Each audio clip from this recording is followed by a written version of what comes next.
प्रिय भक्तगणों, सोमवार का दिन शंकर भगवान को समर्पित होता है। आज के दिन भक्त भोलेनाथ को प्रसन्न करने के लिए विशेष पूजा अर्चना करते हैं। कुछ लोग आज के दिन व्रत भी रखते हैं ताकि शिव की विशेष कृपा प्राप्त की जा सके। बाबा भोलेनाथ के आशीर्वाद के लिए आप भी सोमवार का व्रत कर रहे हैं तो शिव व्रत कथा को पढ़कर या सुनकर इस उपवास को पूरा करें।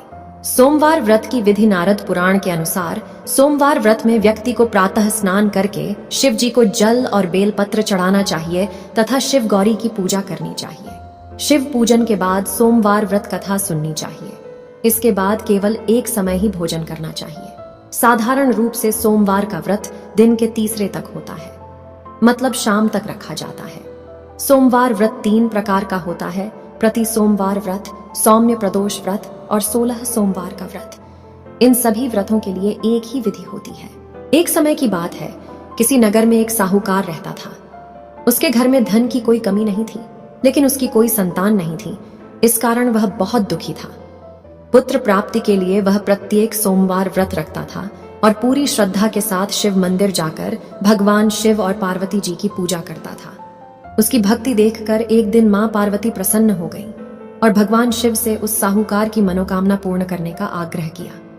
पार्वती जी की इच्छा सुनकर भगवान शिव ने कहा कि हे पार्वती, इस संसार में हर प्राणी को उसके कर्मों का फल मिलता है और जिसके भाग्य में जो हो उसे भोगना ही पीढ़िता है। लेकिन पार्वती जी ने साहूकार की भक्ति का मान रखने के लिए उसकी मनोकामना पूर्ण करने की इच्छा जताई। माता पार्वती के आग्रह पर शिव जी ने साहूकार को पुत्र प्राप्ति का वरदान तो दिया, लेकिन साथ ही यह भी कहा कि उसके बालक की आयु केवल 12 वर्ष होगी। माता पार्वती और भगवान शिव की बातचीत को साहूकार सुन रहा था। उसे ना तो इस बात की खुशी थी और ना ही दुख। वह पहले की भांति शिव जी की पूजा करता रहा। कुछ समय के बाद साहूकार के घर एक पुत्र का जन्म हुआ। जब वह बालक 11 वर्ष का हुआ तो उसे पढ़ने के लिए काशी भेज दिया गया। साहूकार ने पुत्र के मामा को बुलाकर उसे बहुत सारा धन दिया और कहा कि तुम इस बालक को काशी विद्या प्राप्ति के लिए ले जाओ और मार्ग में यज्ञ कराना। जहां भी यज्ञ कराओ वहां ब्राह्मणों को भोजन कराते और दक्षिणा देते हुए जाना।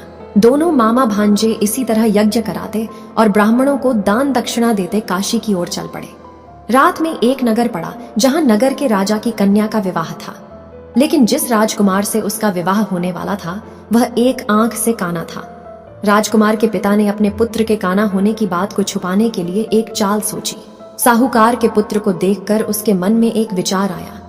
उसने सोचा, क्यों न इस लड़के को दूल्हा बनाकर राजकुमारी से विवाह करा दूं।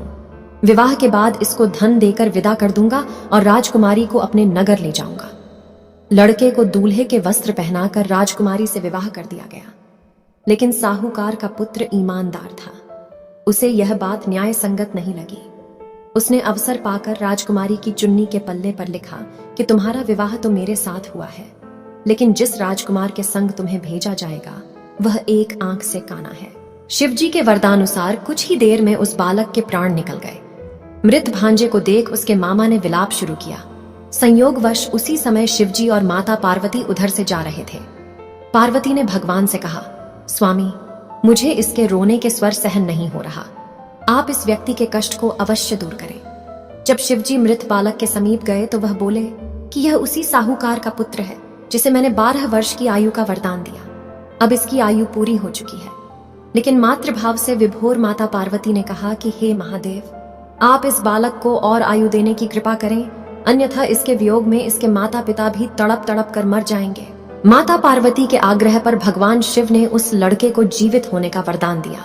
शिव जी की कृपा से वह लड़का जीवित हो गया। शिक्षा समाप्त करके लड़का मामा के साथ अपने नगर की ओर चल दिया। दोनों चलते हुए उसी नगर में पहुंचे जहां उसका विवाह हुआ था। उस नगर में भी उन्होंने यज्ञ का आयोजन किया। उस लड़के के ससुर ने उसे पहचान लिया और महल में ले जाकर उसकी खातिरदारी की और अपनी पुत्री को विदा किया। इधर साहूकार और उसकी पत्नी भूखे प्यासे रहकर बेटे की प्रतीक्षा कर रहे थे। उन्होंने प्रण कर रखा था कि यदि उन्हें अपने बेटे की मृत्यु का समाचार मिला तो वह भी प्राण त्याग देंगे, परंतु अपने बेटे के जीवित होने का समाचार पाकर वह बेहद प्रसन्न हुए। उसी रात भगवान शिव ने व्यापारी के स्वप्न में आकर कहा, हे श्रेष्ठी, मैंने तेरे सोमवार के व्रत करने और व्रत कथा सुनने से प्रसन्न होकर तेरे पुत्र को लंबी आयु प्रदान की है। इसी प्रकार जो कोई सोमवार व्रत करता है या कथा सुनता और पढ़ता है, उसके सभी दुख दूर होते हैं और समस्त मनोकामनाएं पूर्ण होती हैं। बोलो हर हर महादेव।